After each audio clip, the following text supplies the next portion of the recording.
Hello ಗೆಳೆಯರೇ, ಹೊಸ ವಿಡಿಯೋಗೆ ಸ್ವಾಗತ.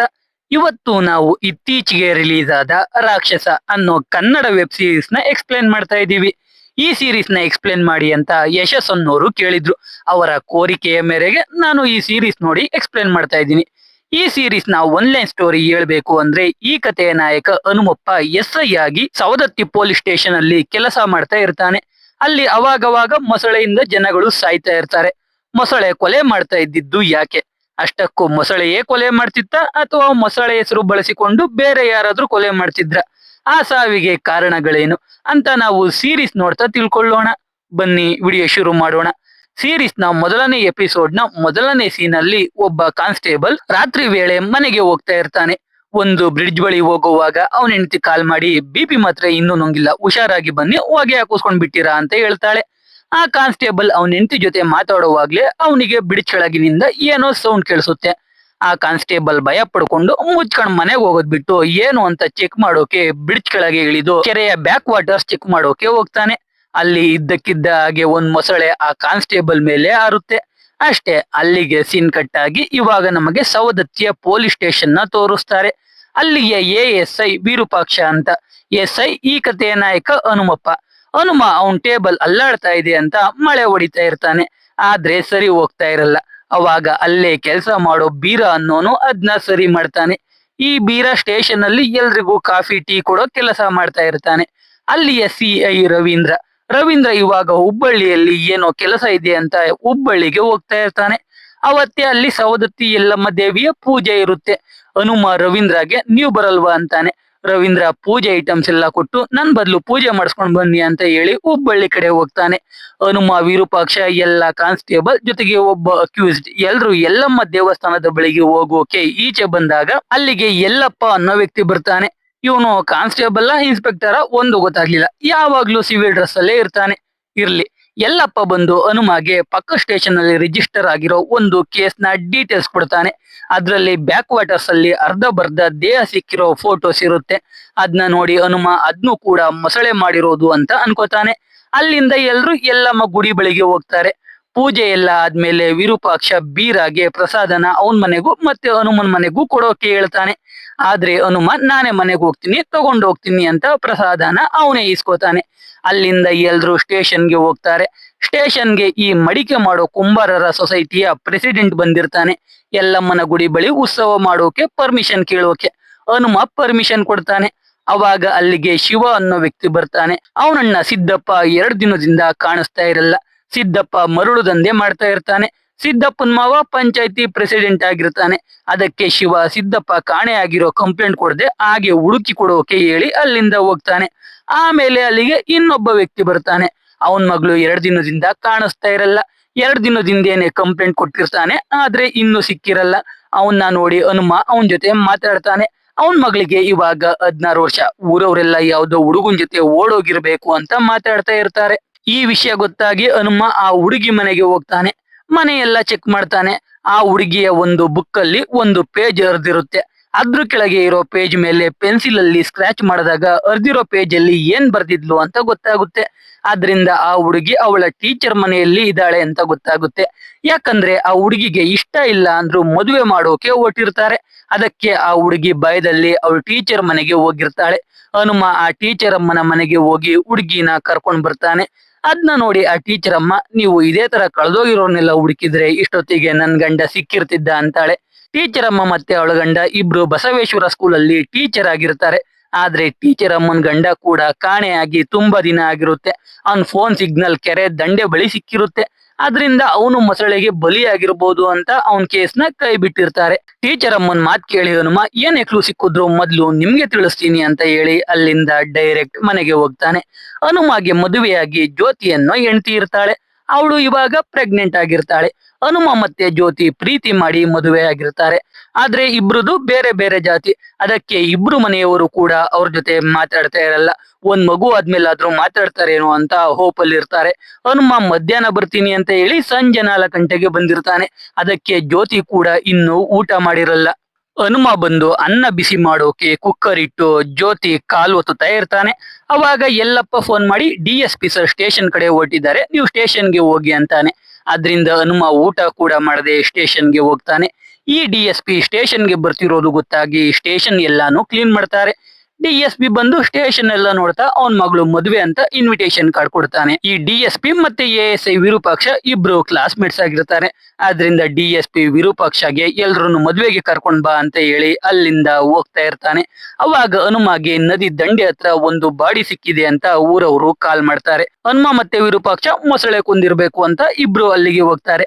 ನೋಡಿದ್ರೆ ಬಾಡಿ ಮಣ್ಣಿಂದ ಮೇಲ್ ಬಂದಿರುತ್ತೆ. ಅಂದ್ರೆ ಅದು ಮೊಸಳೆ ಅಟ್ಯಾಕ್ ಅಲ್ಲ ಅಂತ ಗೊತ್ತಾಗುತ್ತೆ. ಅಲ್ಲಿಗೆ DSP ಕೂಡ ಬರ್ತಾನೆ. ಮಿಸ್ಸಿಂಗ್ ಕಂಪ್ಲೇಂಟ್ ಕೊಟ್ಟಿರೋರ್ನ ಕರೆಸಿ ಬಾಡಿ ಐಡೆಂಟಿಫೈ ಮಾಡಿಸಿ ಅಂತಾನೆ. ಆದ್ರೆ ಬೇಜಾನ್ ಜನ ಮಿಸ್ಸಿಂಗ್ ಕಂಪ್ಲೇಂಟ್ ಕೊಟ್ಟಿರ್ತಾರೆ. ಅದಕ್ಕೆ ಕರೆದ್ರೆ ತುಂಬಾ ಜನ ಬಂದ್ಬಿಡ್ತಾರೆ, ಆಗಲ್ಲ ಅಂತಾರೆ. DSP ಫೋಟೋಗ್ರಾಫರ್ಗೆ ಫೋಟೋನ ಫ್ರಂಟ್ ಪೇಜ್ ಅಲ್ಲಿ ಹಾಕಿ ಅದರಿಂದ ಯಾರಾದ್ರೂ ಗುರ್ತಿಡಿತಾರೆ ಅಂತ ಹೇಳಿ ಅಲ್ಲಿಂದ ಹೋಗ್ತಾ ಇರ್ತಾನೆ. ಹನುಮ ವಿರೂಪಾಕ್ಷಗೆ ಬಾಡಿ ನೋಡ್ಕೊಳ್ಳೋಕೆ ಹೇಳಿ DSP ಜೊತೆ ಕಾರ್ ವರ್ಗೂ ಹೋಗ್ತಾನೆ. ವಿರೂಪಾಕ್ಷ ಕೂಡ ಹನುಮನ ಹಿಂದೆ ಬಂದ್ಬಿಡ್ತಾನೆ. DSP ಅಲ್ಲಿಂದ ಹೋಗ್ತಾರೆ. ಅದೇ ಟೈಮ್ಗೆ ಮೊಸಳೆ ಕಾಣಿಸ್ತು ಅಂತ ಎಲ್ರು ಕೆರೆಯ ಇನ್ನೊಂದು ಬದಿಗೆ ಓಡೋಗ್ತಾರೆ. ಕ್ರೈಮ್ ಸೀನ್ ಹತ್ರ ಯಾರು ಇಲ್ಲ ಅಂತ ಹನುಮ ಕ್ರೈಮ್ ಸೀನ್ ಹತ್ರ ಹೋಗ್ತಾನೆ. ಬಾಡಿ ಮುಖ ನೋಡೋಕೆ ಮುಚ್ಚಿದ್ದ ಬಟ್ಟೆ ಎದುತಾನೆ. ನೋಡಿದ್ರೆ ಯಾರೋ ಅದ್ರ ತಲೆನೇ ಕತ್ತರಿಸ್ಕೊಂಡು ಹೋಗ್ಬಿಟ್ಟಿರ್ತಾರೆ. ಅದ್ನ ನೋಡ್ತಿದ್ದ ಹಾಗೆ ಹನುಮಗೆ ಶಾಕ್ ಆಗೋಗುತ್ತೆ. ಇಲ್ಲಿಗೆ ಮೊದಲ ಎಪಿಸೋಡ್ ಮುಗಿಯುತ್ತೆ. ಇವಾಗ ಎಪಿಸೋಡ್ 2 ನೋಡ್ತಾ ಹೋಗೋಣ. ಎಪಿಸೋಡ್ 2 ಶುರು ಆಗ್ತಿದ್ದ ಹಾಗೆ ಹನುಮ CI ರವೀಂದ್ರಗೆ ಕಾಲ್ ಮಾಡ್ತಾನೆ. ತಲೆ ಕಾಣಿಸ್ತಾ ಇಲ್ಲ ಅಂತ ಹೇಳ್ತಾನೆ. ರವೀಂದ್ರ ಬೆಳಿಗ್ಗೆ ಅಷ್ಟಲ್ಲಿ ತಲೆ ಹುಡುಕಿ ಇಲ್ಲ ಎಲ್ರು ಕೆಲ್ಸ ಹೋಗುತ್ತೆ, ಬೆಳಿಗ್ಗೆವರೆಗೂ ಈ ವಿಷಯ DSPಗೆ ಗೊತ್ತಾಗದೆ ಇರೋ ತರ ನೋಡ್ಕೊಳ್ಳಿ ಅಂತಾನೆ. ಎಲ್ರು ತಲೆ ಹುಡುಕೋಕೆ ಶುರು ಮಾಡ್ತಾರೆ. ಅವಾಗ ವಿರೂಪಾಕ್ಷಗೆ ಅವನ ಹೆಂಡತಿ ಕಾಲ್ ಮಾಡ್ತಾಳೆ. ಜ್ಯೋತಿ ಕಾಲ್ ಜಾರಿ ಬಿದ್ದು ಆಸ್ಪತ್ರೆಗೆ ಸೇರ್ಸಿರ್ತಾರೆ. ಈ ವಿಷಯ ಕೇಳಿ ಯಲ್ಲಪ್ಪ ಹನುಮ ಆಸ್ಪತ್ರೆಗೆ ಹೋಗ್ತಾರೆ. ಮಿಕ್ದವರೆಲ್ಲ ತಲೆ ಹುಡುಕೋಕೆ ಹೋಗ್ತಾರೆ. ಹನುಮ ಆಸ್ಪತ್ರೆಗೆ ಹೋಗ್ತಾನೆ. ಜ್ಯೋತಿಗೆ ಏನು ಏಟಾಗಿರಲ್ಲ. ಜ್ಯೋತಿ ಹನುಮಗೆ ಬೈತಾ ಇರ್ತಾಳೆ. ಅದಕ್ಕೆ ಹನುಮ ಜ್ಯೋತಿಗೆ ಸಮಾಧಾನ ಮಾಡೋಕೆ ಅವಳಿಗೆ ಅಲ್ಲೇ ಸೀಮಂತ ಮಾಡ್ತಾನೆ. ಅರ್ಶನ ಇಟ್ಟು ಕೈಗೆ ಬಳೆ ತೊಡಿಸಿ ಸೀರೆ ಕೊಟ್ಟು ಹೂ ಮುಡಿಸ್ತಾನೆ. ಇದರಿಂದ ಜ್ಯೋತಿ ಕೋಪ ಎಲ್ಲ ಕರ್ಗೋಗುತ್ತೆ. ಬೆಳಗ್ಗೆವರೆಗೂ ಹನುಮ ಮತ್ತೆ ಯಲ್ಲಪ್ಪ ಆಸ್ಪತ್ರೆಯಲ್ಲೇ ಇರ್ತಾರೆ. ಈ ಕಡೆ ತಲೆ ಹುಡುಕ್ತಾ ಇದ್ದವರಿಗೆ ತಲೆ ಕೂಡ ಸಿಗಲ್ಲ. ಬೆಳಿಗ್ಗೆ ನರ್ಸ್ ಬಂದು ಹನುಮಗೆ ಮಗುಗೆ ಕರುಳು ಸುತ್ಕೊಂಡಿದೆ, ನಾರ್ಮಲ್ ಡೆಲಿವರಿ ಆಗಲ್ಲ, ಸಿಸರಿನ್ ಮಾಡ್ಬೇಕು. ನಿಮ್ಮ ಹತ್ರ ಇನ್ಶೂರೆನ್ಸ್ ಇರೋದು ಬರೀ ನಾರ್ಮಲ್ ಡೆಲಿವರಿಗೆ, ನೀವು ದುಡ್ಡು ಪೇ ಮಾಡಿದ್ರೆ ನಾವು ಆಪರೇಷನ್ ಶುರು ಮಾಡ್ತೀವಿ ಅಂತಾರೆ. ಅದಕ್ಕೆ ಹನುಮ ಯಲ್ಲಪ್ಪನ ಕರೆದು ATM ಕಾರ್ಡ್ ಕೊಟ್ಟು ಇರೋ ಬರೋ ದುಡ್ಡೆಲ್ಲ ಎತ್ಕೊಂಡ್ ಬಾ ಅಂತ ಹೇಳ್ತಾನೆ. ಯಲ್ಲಪ್ಪ ದುಡ್ಡು ತರೋಕೆ ಹೋಗ್ತಾನೆ. ಅದೇ ಟೈಮ್ಗೆ ಆಸ್ಪತ್ರೆಗೆ ಜ್ಯೋತಿ ತಂದೆ ತಾಯಿ ಬರ್ತಾರೆ. ಅವರು ಶ್ರೀಮಂತ್ರೆ, ಅವರೇ ದುಡ್ಡು ಕಟ್ಟೋಕೆ ಹೋಗ್ತಾರೆ. ಹನುಮ ಬೇಡ ಅಂತಾನೆ. ಈ ಕಡೆ ಬೆಳಿಗ್ಗೆ ಆದ್ರೂ ತಲೆ ಸಿಗ್ಲಿಲ್ಲ ಅಂತ ರವೀಂದ್ರ DSPಗೆ ಈ ವಿಷಯ ಹೇಳ್ತಾನೆ. DSP ಫಾರೆನ್ಸಿಕ್ ಅವ್ರಿಗೆ ದುಡ್ಡು ಕೊಟ್ಟು ಬಾಯಿ ಮುಚ್ಚಿಸಿ ಅಂತ ಹೇಳ್ತಾನೆ. ಅದಕ್ಕೆ ರವೀಂದ್ರ ಹನುಮಗೆ ಕಾಲ್ ಮಾಡಿ ಫಾರೆನ್ಸಿಕ್ ಅವ್ರಿಗೆ ದುಡ್ಡು ಕೊಡ್ಬೇಕು, ನಿನ್ನ ಹತ್ರ ಇರೋ ಬರೋ ದುಡ್ಡೆಲ್ಲ ತಗೊಂಡ್ ಬಾ ಅಂತಾನೆ. ಅಷ್ಟರಲ್ಲಿ ದುಡ್ಡು ತಗೊಂಡು ಯಲ್ಲಪ್ಪ ಕೂಡ ಬರ್ತಾನೆ. ಹನುಮ ದುಡ್ಡನ್ನ ಫಾರೆನ್ಸಿಕ್ ಅವ್ರಿಗೆ ಕೊಡೋಣ ಅಂತ ಡಿಸೈಡ್ ಮಾಡಿ ಬಿಲ್ ಕೌಂಟರ್ ಹತ್ರ ಹೋಗಿ ಜ್ಯೋತಿ ತಂದೆ ತಾಯಿ ಮುಂದೆ ತಲೆ ಬುಗ್ಗಿಸ್ಕೊಂಡು ನಿಂತ್ಕೋತಾನೆ. ಆದ್ರಿಂದ ಅವ್ರಿಗೆ ಎಲ್ಲ ಅರ್ಥ ಆಗಿ ಅವರೇ ದುಡ್ಡು ಕಟ್ತಾರೆ. ಆಮೇಲೆ ಹನುಮ ಜ್ಯೋತಿನ ಮಾತಾಡಿಸ್ಕೊಂಡು ಯಲ್ಲಪ್ಪನ ಜೊತೆ ಹೋಗಿ ರವೀಂದ್ರನ ಭೇಟಿ ಆಗ್ತಾನೆ. ರವೀಂದ್ರ ದುಡ್ಡು ಇಸ್ಕೊಂಡು ಅದ್ರಲ್ಲಿ ಸ್ವಲ್ಪ ಅವನೆತ್ ಮಾಡಿಕೊಂಡು ಮಿಕ್ಕಿ ದುಡ್ಡನ್ನ ವಾಪಸ್ ಹನುಮಗೆ ಕೊಟ್ಟು ಫಾರೆನ್ಸಿಕ್ ಅವ್ರಿಗೆ ಕೊಡೋಕೆ ಹೇಳ್ತಾನೆ. ಅಂತ ನನ್ ಮಕ್ಳು ಪೊಲೀಸ್ ಹತ್ರ ಪೊಲೀಸೇ ದುಡ್ಡು ಹೊಡಿತಾವನೆ. ಅಲ್ಲಿಂದ ಹನುಮ ಮತ್ತೆ ಯಲ್ಲಪ್ಪ ಆಸ್ಪತ್ರೆಗೆ ಹೋಗಿ ಡಾಕ್ಟರ್ ಜೊತೆ ಮಾತಾಡ್ಕೊಂಡು ತಲೆ ಇಲ್ದೇ ಇರೋ ವಿಷಯ ಲೀಕ್ ಆಗದೆ ಇರೋ ರೀತಿ ನೋಡ್ಕೊಳ್ಳೋಕೆ ಹೇಳಿ ದುಡ್ಡು ಕೊಟ್ಟು ಬರ್ತಾರೆ. ಅಲ್ಲಿಂದ ವಾಪಸ್ ಸ್ಟೇಷನ್ ಕಡೆ ಹೋಗುವಾಗ ಕೆರೆ ಬಳಿ ಟೀಚರ್ ಅಮ್ಮ ಕಾಣಿಸ್ತಾಳೆ. ಹನುಮ ಹೋಗಿ ಅಲ್ಲೇನ್ ಮಾಡ್ತಿದ್ದೀರಾ ಅಂತ ಕೇಳ್ತಾನೆ. ಅವಳು ನನ್ ಗಂಡ ಬೇಜಾರಾದಾಗ್ಲಿಲ್ಲ ಇಲ್ಲೇ ಬರ್ತಾ ಇದ್ರು, ಅದಕ್ಕೆ ಇಲ್ಲಿಗೆ ಬಂದೆ ಅಂತ ಹೇಳ್ತಾ ಅವಳ ಗಂಡನ ಫೋಟೋ ಕೊಟ್ಟು ಇದ್ನು ನನ್ ಗಂಡನ ಫೈಲ್ ಅಲ್ಲಿ ಸೇರಿಸಿ ಅಂತ ಹೇಳ್ತಾಳೆ. ಅಷ್ಟರಲ್ಲಿ ಹನುಮಗೆ ಆಸ್ಪತ್ರೆಗೆ ಬರೋಕೆ ಕಾಲ್ ಬರುತ್ತೆ. ಹನುಮ ಫೋಟೋ ಇಸ್ಕೊಂಡು ಬೇಜಾರಲ್ಲೇ ಆಸ್ಪತ್ರೆಗೆ ಹೋಗ್ತಾನೆ. ವಾರ್ಡ್ ಒಳಗೆ ಒಂದು ಟೈಮ್ಗೆ ಇಬ್ರೂನೇ ಬಿಡೋದು ಅಂತ ಹನುಮಾನ ಒಳಗೆ ಬಿಡಲ್ಲ. ಹನುಮಗೆ ಇವಾಗ ಹೆಣ್ಮಗು ಆಗಿರುತ್ತೆ. ಅದು ಗೊತ್ತಾಗಿ ಹನುಮ ಖುಷಿ ಆಗ್ತಾನೆ. ಜ್ಯೋತಿ ತಾಯಿ ಜ್ಯೋತಿಗೆ ಡೆಲಿವರಿ ಟೈಮ್ ಅಲ್ಲೂ ನಿನ್ ಗಂಡ ನಿನ್ ಜೊತೆ ಇಲ್ಲ, ನನ್ಗೆ ನೀನ್ ಹನುಮಾನ ಪ್ರೀತಿ ಮಾಡಿ ಮದುವೆ ಆಗಿದ್ದು ಪ್ರಾಬ್ಲಮ್ ಅಲ್ಲ, ಅವನ್ ಕೆಲ್ಸ ಅನ್ಕೊಂಡು ನಿನ್ನ ಸರಿಯಾಗಿ ನೋಡ್ಕೊಳಲ್ಲ, ನೀನ್ ಸುಮ್ನೆ ನಮ್ ಜೊತೆ ಬಂದ್ಬಿಡು, ನಾವು ನಿನ್ನ ಚೆನ್ನಾಗಿ ನೋಡ್ಕೋತೀವಿ ಅಂತ ಹೇಳ್ತಾ ಇರ್ತಾಳೆ. ಆಮೇಲೆ ಅವರು ಅಲ್ಲಿಂದ ಹೋಗ್ತಾರೆ. ಹನುಮ ಹೋಗಿ ಅವನ್ ಮಗುನ ನೋಡ್ತಾನೆ. ಮಗು ನೋಡಿ ಹನುಮ ಒಂದ್ 5 ನಿಮಿಷದ ಮಟ್ಟಿಗಾದ್ರೂ ಅವನ್ ಪ್ರಾಬ್ಲಮ್ಸ್ ಎಲ್ಲ ಮರ್ತು ಖುಷಿ ಆಗ್ತಾನೆ. ಇದೇ ಖುಷಿಗೆ ಹನುಮ ಸ್ಟೇಷನ್ ಅಲ್ಲಿ ಎಲ್ರಿಗೂ ಸ್ವೀಟ್ ಕೊಡ್ತಾ ಇರ್ತಾನೆ. ಹನುಮಗೆ ಫಾರೆನ್ಸಿಕ್ ಅವರಿಂದ ಒಂದು ವಸ್ತು ಸಿಕ್ಕಿರುತ್ತೆ. ಅದು ಕೂಡ ಶವ ಇದ್ದ ಜಾಗದಲ್ಲೇ ಇತ್ತು ಅಂತ ಫಾರೆನ್ಸಿಕ್ ಅವರು ಅದನ್ನ ಹನುಮಗೆ ಕೊಟ್ಟಿರ್ತಾರೆ. ಆದ್ರೆ ಆ ವಸ್ತು ಏನು ಅಂತ ಹನುಮಗೆ ಗೊತ್ತಿರಲ್ಲ. ಅವಾಗ ಟೀ ಕೊಡೋಕೆ ಬಂದ ಬೀರ ಅದನ್ನ ನೋಡಿ ಅದು ಮಡಕೆ ಮಾಡೋಕೆ ಯೂಸ್ ಮಾಡೋ ವಸ್ತು ಅಂತ ಹೇಳ್ತಾನೆ. ಅವಾಗ ಮಾರನೇ ದಿನವೇ ಮಡಕೆ ಮಾಡೋರೆಲ್ಲ ಕೆರೆ ದಂಡೆ ಹತ್ರ ಉತ್ಸವ ಮಾಡ್ತಾ ಇರೋದು ನೆನಪಾಗಿ ಹನುಮ ಆ ಮಡಕೆ ಮಾಡೋರಲ್ಲೇ ಕಿಲ್ಲರ್ ಇರಬೇಕು ಅಂತ ಆ ಉತ್ಸವದಲ್ಲಿ ಯಾರ ಮೇಲೆ ಅನುಮಾನ ಬಂದ್ರು ಎತ್ತಾಕೊಂಡ್ ಬನ್ನಿ ಅಂತಾನೆ. ಮಾರನೇ ದಿನ ಉತ್ಸವಕ್ಕೆ ಹೋಗ್ತಾರೆ. ಅಲ್ಲಿ ಒಬ್ಬ ಕಳ್ಳನ್ ತರ ಆಡ್ತಾ ಇರ್ತಾನೆ. ಅವನ್ ಮೇಲೆ ಹನುಮಗೆ ಡೌಟ್ ಬರುತ್ತೆ. ವಿರೂಪಾಕ್ಷ ಕೂಡ ಅವನ ನೋಡಿ ಹನುಮಗೆ ಅವನು ಅವತ್ತು ಕ್ರೈಮ್ ಸೀನ್ ಹತ್ರ ಇದ್ದ, ನಮ್ಮನ್ನ ನೋಡಿ ಓಡೋದ, ಅವಾಗ ಅವನ್ ಕಾಲಿಗೆ ಏಟಾಯ್ತು ಅಂತಾನೆ. ಅದೇ ರೀತಿ ಆ ವ್ಯಕ್ತಿ ಕಾಲು ಏಟಾಗಿರುತ್ತೆ. ಅವನ್ನ ಸೈಲೆಂಟ್ ಆಗಿ ಅಲ್ಲಿಂದ ಎತ್ತಾಕೊಂಡು ಹೋಗ್ಬೇಕು ಅಂತ ಅನ್ಕೊಂಡು ಹನುಮ ವಿರೂಪಾಕ್ಷ ಎಲ್ಲಪ್ಪ ಅವನ್ನ ಹಿಡಿಯೋಕೆ ಹೋಗ್ತಾರೆ. ಆದ್ರೆ ಅವನು ಮುಖಕ್ಕೆ ಅರ್ಶನ ಮೆತ್ಕೊಂಡು ಎಸ್ಕೇಪ್ ಆಗ್ತಾ ಇರ್ತಾನೆ. ಅದೇ ಟೈಮ್ಗೆ ಉತ್ಸವ ಎಲ್ಲ ಮುಗ್ದು ಎಲ್ರು ಕೆರೆ ಕಡೆ ಹೋಗ್ತಾ ಇರ್ತಾರೆ. ಅವಾಗ ಹನುಮನ ಕೈಲಿ ಆ ವ್ಯಕ್ತಿ ತಗಲಾಕೊಳ್ತಾನೆ. ಅವನ್ನ ಸ್ಟೇಷನ್ಗೆ ಹೇಳ್ಕೊಂಡು ಹೋಗ್ತಾರೆ. ಮಿಕ್ದವರೆಲ್ಲ ಕೆರೆ ಕಡೆ ಹೋಗುವಾಗ ಒಬ್ಬ ಮಾತ್ರ ಕೆರೆ ಒಳಗೆ ಹೋಗ್ತಾನೆ. ಅವಾಗ ಅವನ್ ಕಾಲ್ ಬಳಿಗೆ ಮೊಸಳೆ ಬರುತ್ತೆ. ಅವನ್ ಕಾಲ್ಗೆ ಮೊಸಳೆ ಬಾಲ ಟಚ್ ಆಗುತ್ತೆ. ಆ ವ್ಯಕ್ತಿ ಏನು ಅಂತ ನೀರೊಳಗೆ ಕೈ ಹಾಕ್ತಾನೆ. ನೋಡಿದ್ರೆ ಅವನ್ ಕೈಗೆ ಯಾರ್ದೋ ಕೊಳೆತು ಹೋಗಿರೋ ಕೈ ಬಂದ್ಬಿಡುತ್ತೆ. ಅವನ್ ಸುತ್ತ ಮೊಸಳೆ ಸುತ್ತುತ್ತಾ ಇರುತ್ತೆ. ಅದ್ನ ನೋಡಿ ಎಲ್ರು ಓಡೋಗ್ತಾರೆ. ಆಮೇಲೆ ಆ ಮೊಸಳೆ ಆ ವ್ಯಕ್ತಿಗೆ ಏನು ಮಾಡದೆ ಓಟೋಗುತ್ತೆ. ಆ ವ್ಯಕ್ತಿ ಅವನ್ ಕೈಯಲ್ಲಿದ್ದ ಕೈನ ದಂಡೆ ಮೇಲೆ ಬಿಸಾಕಿ ಅವನು ಓಡೋಗ್ತಾನೆ.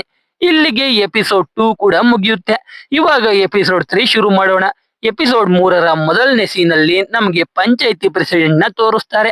ಅವನ್ ಬಳಿಗೆ ಅವನ್ ತಂಗಿ ಮಗ ಸಿದ್ದಪ್ಪ ಬರ್ತಾನೆ. ಸಿದ್ದಪ್ಪನ ಜಾಗದಿಂದ ಪ್ರೆಸಿಡೆಂಟ್ ಮರಳನ್ನ ತುಂಬ್ತಾ ಇರ್ತಾನೆ. ಅದಕ್ಕೆ ಸಿದ್ದಪ್ಪ ಪ್ರೆಸಿಡೆಂಟ್ಗೆ ವಾರ್ನಿಂಗ್ ಕೊಟ್ಟು ಗುದ್ಲಿಯಲ್ಲಿ ಪ್ರೆಸಿಡೆಂಟ್ಗೆ ಹೊಡೆದೇ ಬಿಡ್ತಾನೆ. ಅದಕ್ಕೆ ಪ್ರೆಸಿಡೆಂಟ್ ಸಿದ್ದಪ್ಪನ ಕೊಲೆ ಮಾಡಿ ಪಾಟ್ ಎಲ್ಲಾನು ಕೆರೆಗೆ ಎಸಿತೀನಿ ಅಂತ ಹೇಳಿ ಹೋಗಿರ್ತಾನೆ. ಇದು ಫ್ಲಾಶ್ ಬ್ಯಾಕ್. ಇವಾಗ ಸಿಕ್ಕಿರೋ ಕೈ ಈ ಸಿದ್ದಪ್ಪದೇ ಅಂತ ಅವನ್ ಹಾಕೊಂಡಿದ್ದ ಉಂಗುರದಿಂದ ಕಂಡಿಡ್ದಿರ್ತಾರೆ. ಇಷ್ಟ ದಿನ ಸಿದ್ದಪ್ಪ ಕಾಣೆಯಾಗಿದ್ದಾನೆ ಅಂತ ಎಲ್ರು ಅನ್ಕೊಂಡಿರ್ತಾರೆ. ಇವಾಗ ಸಿದ್ದಪ್ಪ ಸತ್ತಿರೋದು ಗೊತ್ತಾಗಿ ಅವನ್ ಮನೆ ಮುಂದೆ ಫೋಟೋ ಇಟ್ಟು ಪೂಜೆ ಮಾಡ್ತಾ ಇರ್ತಾರೆ. ಅವನ ಹೆಂಡತಿ ತಮ್ಮ ಶಿವ ಎಲ್ರು ಅಳ್ತಾ ಇರ್ತಾರೆ. ಅಲ್ಲಿಗೆ ಪ್ರೆಸಿಡೆಂಟ್ ಬಂದು ಫೋಟೋಗೆ ನಮಸ್ಕಾರ ಮಾಡ್ಕೊಂಡು ಹೋಗ್ತಾನೆ. ಅದನ್ನ ನೋಡಿ ಸಿದ್ದಪ್ಪನ ಹೆಂಡತಿ ಎಲ್ರ ಮುಂದೆ ಕೊಲೆ ಮಾಡಿರೋದು ಪ್ರೆಸಿಡೆಂಟೇ ಅಂತ ಹೇಳ್ತಾ ಇರ್ತಾಳೆ. ಇದನ್ನೆಲ್ಲ ಹನುಮ ಮತ್ತೆ ವಿರೂಪಾಕ್ಷ ನೋಡ್ತಾರೆ. ಅಲ್ಲಿಗೆ DSP ಕೂಡ ಬರ್ತಾನೆ. ಅವರು ಹನುಮನ ಬಳಿ ತಲೆ ಸಿಕ್ತಾ ಅಂತ ಕೇಳ್ತಾನೆ. ಹನುಮ ಇನ್ನು ಹುಡುಕ್ತಾ ಇದೀವಿ ಅಂತಾನೆ. ಅದಕ್ಕೆ DSP ಬೇಗ ಹುಡುಕಿ, ಇಲ್ಲ ಅಂದ್ರೆ ನೀವೆಲ್ರೂ ಕೆಲಸ ಕಳ್ಕೊಳ್ಳೋದು ಪಕ್ಕ ಅಂತ ಹೇಳಿ ಹೋಗ್ತಾನೆ. ಅಲ್ಲಿಂದ ಹನುಮ ಡಾಕ್ಟರ್ ಹತ್ರ ಹೋಗ್ತಾನೆ. ಡಾಕ್ಟರ್ ಸಿದ್ದಪ್ಪನ ಕೈ ಮೇಲಿರೋ ಮಾರ್ಕ್ಸ್ ನೋಡಿ ಅದು ಮೊಸಳೆನೆ ಮಾಡಿರೋದು ಅಂತ ಹೇಳ್ತಾರೆ. ಆದ್ರೆ ಕೈ ಮುರಿದೋಗಿದೆ ಅಂದ್ರೆ ಯಾವುದೋ ಹೆವಿ ವೆಪನ್ ಇಂದ ಕೈನ ಕತ್ತರಿಸಿದ್ದಾರೆ ಅಂತ ಡಾಕ್ಟರ್ ಹೇಳ್ತಾನೆ. ಅಂದ್ರೆ ಒಂದ್ ರೀತಿ ಅದು ಕೊಲೆನ ಇಲ್ಲ ಮೊಸಳೆ ಅಟ್ಯಾಕ್ ಕನ್ಕ್ಲೂಸಿವ್ ಆಗಿ ಹೇಳೋಕೆ ಆಗ್ತಿರಲ್ಲ. ಅಲ್ಲಿ ಹನುಮ ಹೆಡ್ಲೆಸ್ ಬಾಡಿ ಬಗ್ಗೆ ಏನಾದ್ರೂ ಗೊತ್ತಾಯ್ತಾ ಅಂತ ಡಾಕ್ಟರ್ನ ಕೇಳ್ತಾನೆ. ಅವರು ಇದು ಸಿದ್ದಪ್ಪನ್ ಬಾಡಿ ಅಂದಿದ್ಕೆ ಬೇಗ ಎಕ್ಸಾಮೈನ್ ಮಾಡೋದು, ಅದನ್ನು ಇನ್ನೂ ಸ್ಟಡಿ ಮಾಡ್ಬೇಕು, ಸ್ವಲ್ಪ ದಿನ ಆಗುತ್ತೆ ಅಂತಾರೆ. ಅಲ್ಲಿಂದ ಹನುಮ ಜ್ಯೋತಿ ನೋಡೋಕೆ ಆಸ್ಪತ್ರೆಗೆ ಹೋಗ್ತಾನೆ. ಯಾಕಂದ್ರೆ ಜ್ಯೋತಿನ ನೋಡೋಕೆ ಅವಳ ತಂದೆ ತಾಯಿ ಬಂದಿರ್ತಾರೆ. ಜ್ಯೋತಿ ಅವ್ರ ಜೊತೆ ಜಗಳ ಮಾಡ್ಕೊಂಡಿರ್ತಾಳೆ. ಅದು ಗೊತ್ತಾಗಿ ಹನುಮ ಆಸ್ಪತ್ರೆಗೆ ಹೋಗ್ತಾನೆ. ಜ್ಯೋತಿ ತಂದೆ ತಾಯಿ ಡಿಸ್ಚಾರ್ಜ್ ಆದ್ಮೇಲೆ ಅವ್ರ ಮನೆಗೆ ಬರೋಕೆ ಹೇಳಿರ್ತಾರೆ. ಆದ್ರೆ ಜ್ಯೋತಿ ಆಗಲ್ಲ ಅಂತ ಗಲಾಟೆ ಮಾಡಿ ಕಳಿಸಿರ್ತಾಳೆ. ಇದ್ ಗೊತ್ತಾಗಿ ಹನುಮ ಜ್ಯೋತಿಗೆ, ನೀನ್ ತಪ್ಪು ಮಾಡ್ದೆ, ನಮ್ಮನೆಯಿಂದ ಅಂತೂ ಯಾರು ನೋಡೋಕೆ ಬಂದಿಲ್ಲ, ನಿನ್ ತಂದೆ ತಾಯಿ ಆದ್ರೂ ಬಂದಿದ್ರು, ನೀನ್ ಅವ್ರ ಜೊತೆ ಆ ತರ ಮಾತಾಡಬಾರ್ದಿತ್ತು ಅಂತಾನೆ. ಅದ್ನ ಕೇಳಿ ಜ್ಯೋತಿಗೆ ಹನುಮನ್ ಮೇಲೆ ಕೋಪ ಬರುತ್ತೆ. ಅದ್ಕೆ ಜ್ಯೋತಿ ಏನು ಮಾತಾಡೋದೇ ಇಲ್ಲ. ಈ ಕಡೆ ಆ ಮಡಕೆ ಮಾಡೋನ ಹಿಡ್ಕೊಂಡ್ ಬಂದಿರ್ತಾರಲ್ಲ, ಅವನಿಗೆ ಎಲ್ಲಪ್ಪ ಸರಿಯಾಗಿ ಟ್ರೀಟ್ಮೆಂಟ್ ಕೊಡ್ತಾನೆ. ಆದ್ರೆ ಎಷ್ಟು ಹೊಡೆದ್ರು ಅವನು ಏನು ಮಾತಾಡಲ್ಲ. ಅದ್ಕೆ ಹೊಡೆಯೋದನ್ನ ನಿಲ್ಲಿಸ್ತಾರೆ. ಇವಾಗ ಪ್ರೆಸಿಡೆಂಟ್ ಕಾಲ್ ಲಿಸ್ಟ್ ಚೆಕ್ ಮಾಡ್ಸಿರ್ತಾರೆ. ಅದ್ರಲ್ಲಿ ಪ್ರೆಸಿಡೆಂಟ್ ಮಟನ್ ಕಡಿಯೋ ಮಟನ್ ರಾಜ ಅನ್ನೋನ್ ಜೊತೆ ಮಾತಾಡಿದ್ದಾನೆ ಅಂತ ಗೊತ್ತಾಗುತ್ತೆ. ಅವಾಗ ಹನುಮಗೆ ಡಾಕ್ಟರ್ ಹೆವಿ ವೆಪನ್ ಇಂದ ಕೈ ಕಡ್ದಿದ್ದಾರೆ ಅಂತ ಹೇಳಿದ್ದು ನೆನಪಾಗಿ ಮಟನ್ ರಾಜ ಮತ್ತೆ ಪ್ರೆಸಿಡೆಂಟ್ ಇಬ್ರೂನು ಎಳ್ಕೊಂಡ್ ಬಂದು ಟ್ರೀಟ್ಮೆಂಟ್ ಶುರು ಮಾಡ್ತಾನೆ. ಅವರು ಕೂಡ ಏನು ಗೊತ್ತಿಲ್ಲ ಅಂತಾನೆ ಇರ್ತಾರೆ. ಅವಾಗ ಹನುಮನ ನೋಡೋಕೆ ಮನವಳ್ಳಿ ಸ್ಟೇಷನ್ ಇಂದ ಇನ್ಸ್ಪೆಕ್ಟರ್ ಬಂದಿರ್ತಾರೆ. ಯಾಕಂದ್ರೆ ಅವ್ರ ಸ್ಟೇಷನ್ ಅಲ್ಲಿ ಒಂದು ಮಿಸ್ಸಿಂಗ್ ಕಂಪ್ಲೇಂಟ್ ರಿಜಿಸ್ಟರ್ ಆಗಿರುತ್ತೆ. ಅದಕ್ಕೆ ದಂಡೆ ಬಳಿ ಸಿಕ್ಕಿದ್ದ ಬಾಡಿಯ ಅಟಾಪ್ಸಿ ರಿಪೋರ್ಟ್ ಕಾಪಿ ಬೇಕು ಅಂತಾರೆ. ಆದ್ರೆ ಇನ್ನೂ ರಿಪೋರ್ಟ್ ಬಂದಿರಲ್ಲ. ಅದಕ್ಕೆ ಹನುಮ ಬಂದಾಗ ಫೋನ್ ಮಾಡ್ತೀನಿ ಅಂತ ಹೇಳಿ ಆ ಇನ್ಸ್ಪೆಕ್ಟರ್ನ ಕಳಿಸ್ತಾನೆ. ಇವಾಗ ಎಲ್ಲಪ್ಪ ಹನುಮಗೆ ಬಾಡಿನ ಫೇಸ್ ರಿಕನ್ಸ್ಟ್ರಕ್ಷನ್ ಮಾಡೋಕೆ ಬೆಂಗಳೂರಿಗೆ ಕಳಿಸಿದೀವಿ ಅಂತ ಹೇಳೋಣ, ಅದರಿಂದ ನಮ್ಗೆ ಸ್ವಲ್ಪ ಟೈಮ್ ಸಿಗುತ್ತೆ ಅಂತ ಹೇಳ್ತಾನೆ. ಆದ್ರೆ ಹನುಮ ಬೇಡ ಅಂತ ಮಿಸ್ ಆಗಿರೋ ಎಲ್ಲಾ ವ್ಯಕ್ತಿಗಳ ಫೋಟೋನ ಬೋರ್ಡ್ ಮೇಲೆ ಅಂಟಿಸ್ತಾನೆ. ಆಮೇಲೆ ಪ್ರೆಸಿಡೆಂಟ್ ಮತ್ತೆ ಮಟನ್ ರಾಜುನ ಇನ್ನೊಂದ್ ರೌಂಡ್ ವರ್ಕ್ ಮಾಡೋಣ ಅಂತ ಹೋಗ್ತಾರೆ. ಅಷ್ಟರಲ್ಲಿ CI ರವೀಂದ್ರ ಬಂದಿರ್ತಾನೆ. ಅವನು ಪ್ರೆಸಿಡೆಂಟ್ ನೋಡೋಕೆ ಹೋಗ್ತಿದ್ದಾಗೆ ಪ್ರೆಸಿಡೆಂಟ್ ನಾನೇ ಮಟನ್ ರಾಜ ಕೈಲಿ ಸಿದ್ದಪ್ಪನ ಕೊಲೆ ಮಾಡಿಸಿದ್ದು ಅಂತ ಹೇಳ್ತಾನೆ. ಅದನ್ನ ಕೇಳಿ ರವೀಂದ್ರ ಶಾಕ್ ಆಗ್ತಾನೆ.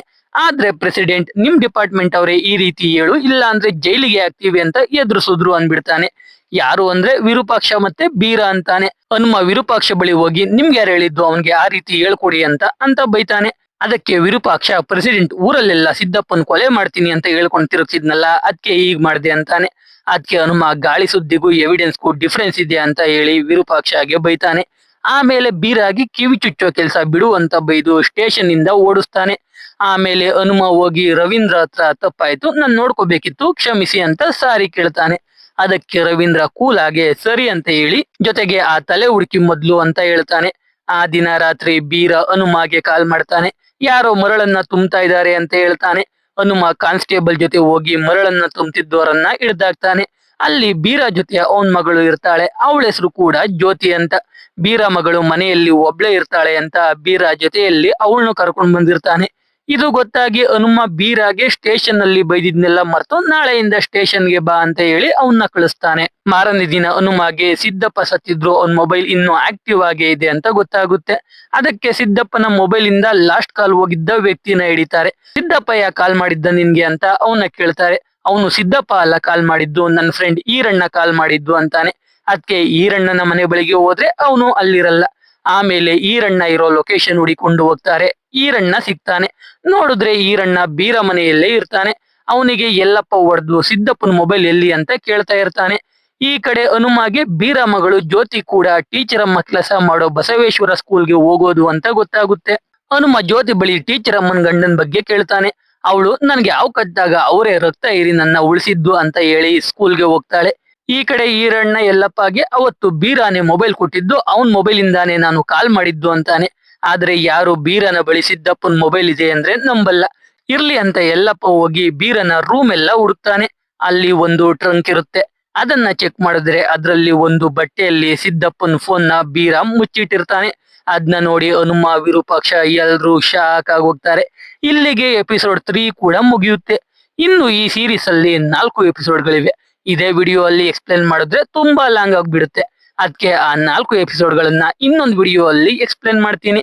ನಿಮ್ಗೆ ಈ ಬೀರನ್ ಬಳಿ ಮೊಬೈಲ್ ಹೇಗ್ ಬಂತು, ಅವನ್ ಕತೆ ಏನು, ನಿಜವಾದ ಕಿಲ್ಲರ್ ಯಾರು, ಮಡಕೆ ಮಾಡೋನ್ ಕತೆ ಏನಾಗುತ್ತೆ, ಮೊಸಳೆಯಿಂದ ಕೊಲೆ ಆಗ್ತಾ ಇತ್ತ, ಸಿದ್ದಪ್ಪನ್ ಕೊಲೆ ಮಾಡಿದ್ದು ಯಾರು, ಟೀಚರ್ ಅಮ್ಮನ್ ಗಂಡ ಸಿಗ್ತಾನ, ಹೆಡ್ಲೆಸ್ ಆಗಿರೋ ಶವ ಯಾರ್ದು ಅಂತ ಗೊತ್ತಾಗುತ್ತಾ, ಕಡೆಗೆ ಸೀರೀಸ್ ಅಲ್ಲಿ ಏನಾಗುತ್ತೆ ಅಂತ ತಿಳ್ಕೋಬೇಕು ಅನ್ನೋ ಕುತೂಹಲ ಇದ್ರೆ ಮಾತ್ರ ಚಾನೆಲ್ ನ ಸಬ್ಸ್ಕ್ರೈಬ್ ಆಗಿ ನೋಟಿಫಿಕೇಶನ್ ಆನ್ ಮಾಡ್ಕೊಳ್ಳಿ.